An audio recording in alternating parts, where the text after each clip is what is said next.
Glória a Deus. Com minha voz, clamo ao Senhor. Vocês ouviram este salmo? É uma oração de angústia do salmista Davi, que é um hino que nós podemos torná-lo a nossa oração diária. E Ele está pronto para ouvir o nosso clamor. Cumprimento a igreja com a paz do Senhor, cumprimentando nosso pastor Roberto, pastor Sebem, pastor Michael. Eu estendo os cumprimentos aos demais companheiros de ministério, essa igreja amada, e é uma alegria estar de volta. Estivemos fora por um tempo, fora do estado, mas estamos de volta, graças a Deus. Chegamos ontem e já estamos na terra amada, terra nossa Criciúma, que tanto amamos, e quero compartilhar com os irmãos uma palavra bastante conhecida, mas sempre nova, porque a palavra de Deus sempre renova em nossa mente, em nosso coração. Então, convido-os a abrirmos em Mateus, capítulo 14, versículo 22, a seguir, que diz assim: Logo em seguida, ordenou Jesus que os seus discípulos entrassem no barco e fosse adiante para o outro lado, enquanto ele despedia a multidão. Despedida a multidão, ele subiu ao monte para orar à parte. Ao cair da tarde, estava ali sozinho. Entretanto, o barco já estava no meio do mar, açoitado pelas ondas, porque o vento era contrário. Na quarta vigília da noite, dirigiu-se Jesus a eles, andando sobre o mar. Os discípulos, vendo-o caminhar por sobre o mar, assustaram-se, dizendo: é um fantasma, e gritaram de medo. Jesus, porém, imediatamente lhe disse: tende bom ânimo, sou eu, não temais. Amém?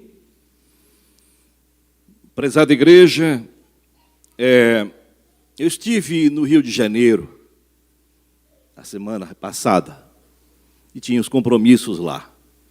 E todas as pessoas que nós encontrávamos na viagem davam aquela recomendação de praxe: cuidado com o Rio de Janeiro. E nós estamos acostumados com Santa Catarina, estados mais tranquilos, né? Mas sempre há uma preocupação, porque existe o quê? O medo. O medo é algo que assola a vida das pessoas. O medo tira a sua paz, a sua tranquilidade, a sua segurança, produz ansiedade, produz estresse, produz uma série de problemas que atrapalham em nossas vidas. E Jesus está nesta passagem exatamente falando sobre esse tema. E a palavra mostra-nos que Jesus queria dar aos discípulos um ensino pedagógico. Como bom professor, como bom mestre, como bom pedagogo, ele precisava ensinar os discípulos a sobreviverem nos dias difíceis que eles teriam que passar dali para frente. Até porque eles haviam saído de uma condição muito confortável e muito animada, e muito animadora, que era exatamente a multiplicação dos pães.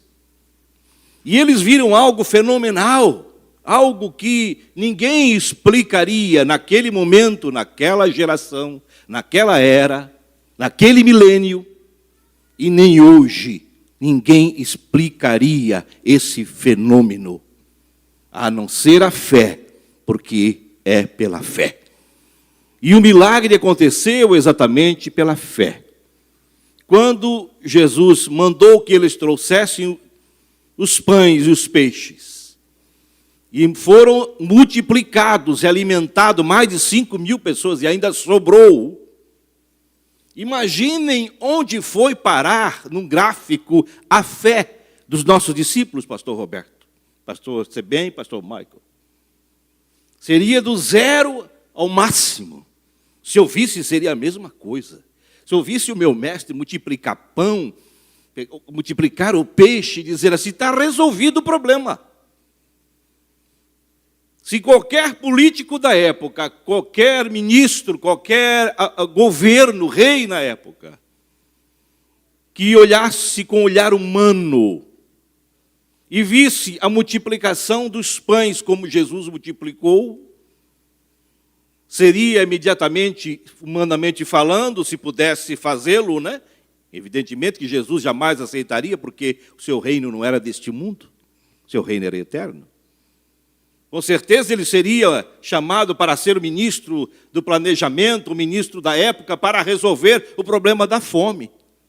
Não tem alguém prometendo tirar a fome do Brasil e do mundo por aí? Tem.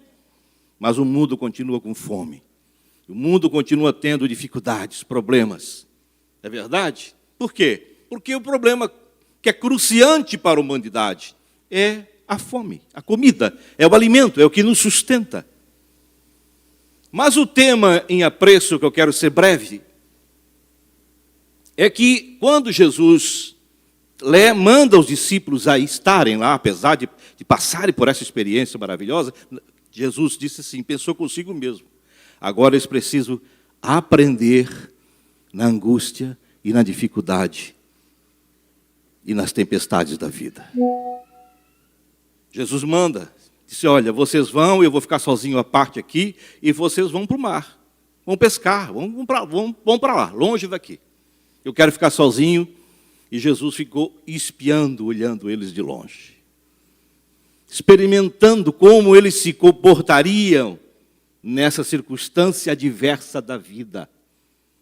Se eles tiveram um momento de fé no momento que viram a multiplicação, com certeza Jesus, pela sua onisciência, disse, acho que eles vão tentar exercer a fé que aprenderam nesse momento de crise. Tomara que assim eu fizesse. E Jesus deixou. E quando estavam, a Bíblia diz, no meio da noite, veio vento. E lá é muito claro isso, o pastor Roberto conhece bem a Galileia, nós estivemos juntos, eu tive a graça e o privilégio de ir numa caravana a Israel com o pastor Seno, pastor Roberto e outros pastores, quando fomos a Israel. Então nós precisamos entender a geografia do Mar da Galileia. O Mar da Galileia é um mar com 28 quilômetros de comprimento por 14 quilômetros de largura. E fica a 270 e poucos metros abaixo do nível do mar.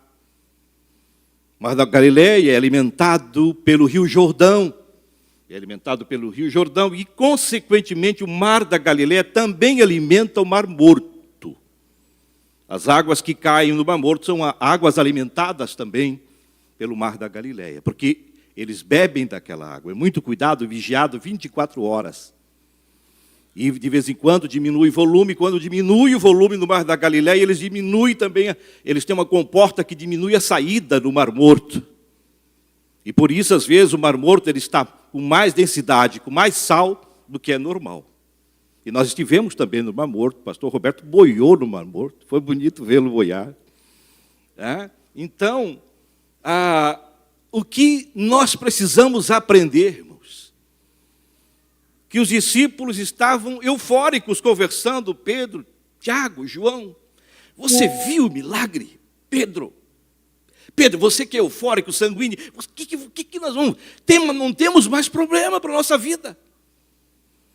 O mestre nos garantiu o pão de cada dia, nós vamos agora orar e o pão vai se multiplicar, nós temos tudo. Mas eles conheciam o tempo, eles conheciam as estações, eles conhecem o Mar da Galileia, eles sabem que vem uma frente fria que sai do Monte Hermon, monte mais alto que tem, e lá é uma geleira, e que desce aquela frente fria, que se encontra com a frente quente que vem do Mar Morto. E quando essas duas frentes se encontram, frente fria com a frente quente do Mar Morto, gera uma tempestade de vento.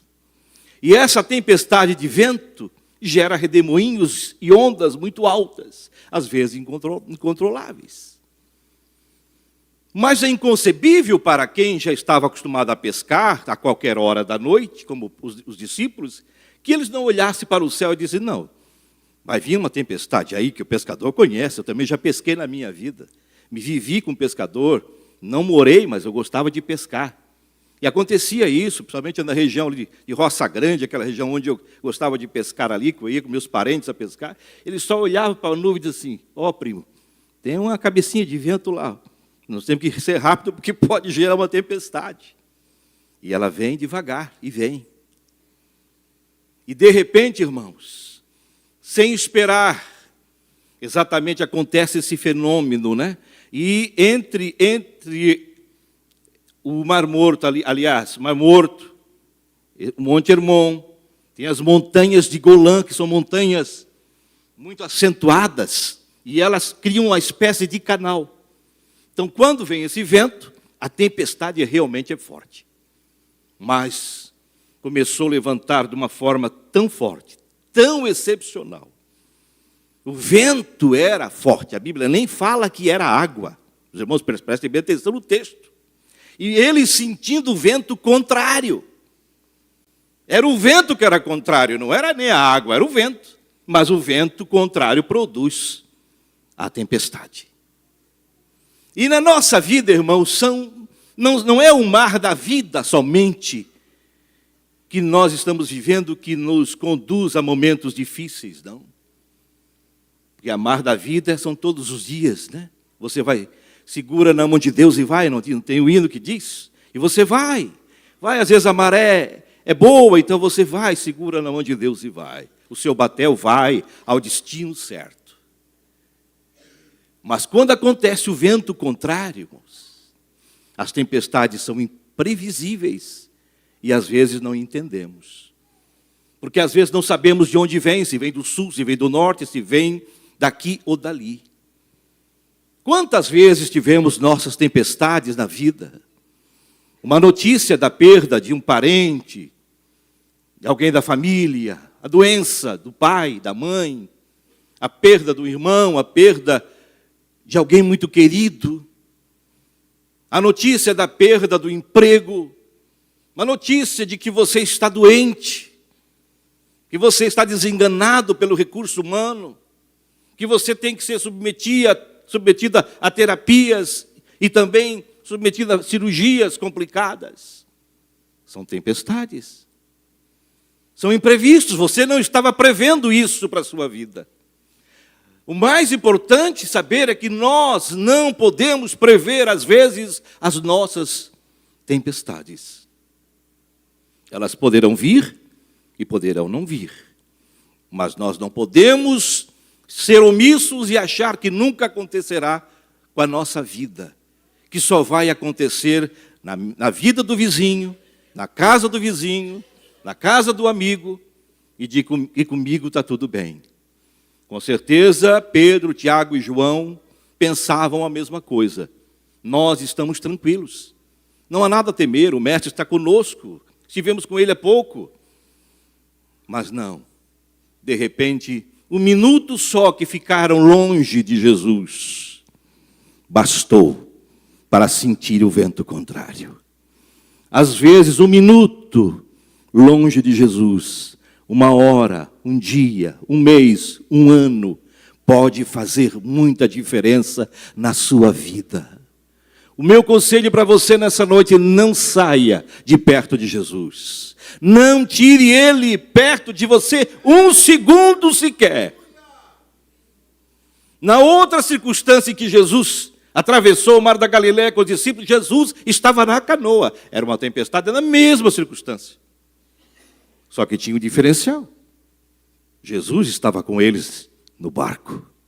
Jesus estava deitado na proa, sentindo aquela brisa, né? Aquele banzeiro, como diz o pescador. E eles ali pescando. A tempestade veio, se apavoraram e dizem: mestre, tu não te preocupa, tu não te importa que nós vamos perecer, o barco vai afundar. Jesus disse para eles o mesmo que disse para os discípulos nessa circunstância: homens de pouca fé. Aleluia, aleluia. E no texto, irmãos, que nós estamos vendo aqui, nós percebemos que o medo assolou a vida daqueles homens. E eles começaram a desesperar-se. A Bíblia diz que eles se desesperaram e começaram a gritar. E gritavam forte. E começaram a cair do ridículo, dizer, é um fantasma. E começaram a ver coisas. E de repente, gritaram. E Jesus disse, por que temais? Jesus começou a vir ao encontro dele. Jesus vinha sobre as ondas. E eles olharam. Jesus disse, não temas. Sou eu que estou caminhando em direção de vocês. Mas o mais importante, irmãos, para frisar aqui, nessa breve palavra, que Jesus, percebendo a angústia e o medo deles, se aproximou deles. Mas ao se aproximar deles, eles não reconheceram Jesus no meio da tempestade. Cuidado! Para você, de repente, não reconhecer Jesus na hora mais difícil da tua vida. Você vai dizer, não, esse Deus que eu sirvo, esse Jesus que eu sirvo desde a minha infância, não está respondendo às minhas expectativas. Você não está reconhecendo Jesus. Você perdeu a visão. Por quê? Porque é mais fácil crer, às vezes, no que é folclórico do que aquilo que é real. Chegaram a dizer que era fantasma, algo que era mitológico. E eles creram no mitológico e não enxergaram Jesus no meio da tempestade. No meio da tempestade, não perca a visão. Olhe para Jesus, por mais obscuro que sejam os céus da sua vida. Mas não tire os olhos dele e reconheça Jesus na tua vida presente 24 horas, como disse o hino. Eu clamo ao Senhor na minha angústia e ele vem ao meu encontro. Deus vos abençoe. É uma palavra introdutória. Quero que os irmãos aqueçam os vossos corações e guarde esta mensagem convosco, em nome do Senhor Jesus. Amém. Pai do Senhor, meus irmãos, nós vamos continuar adorando ao Senhor.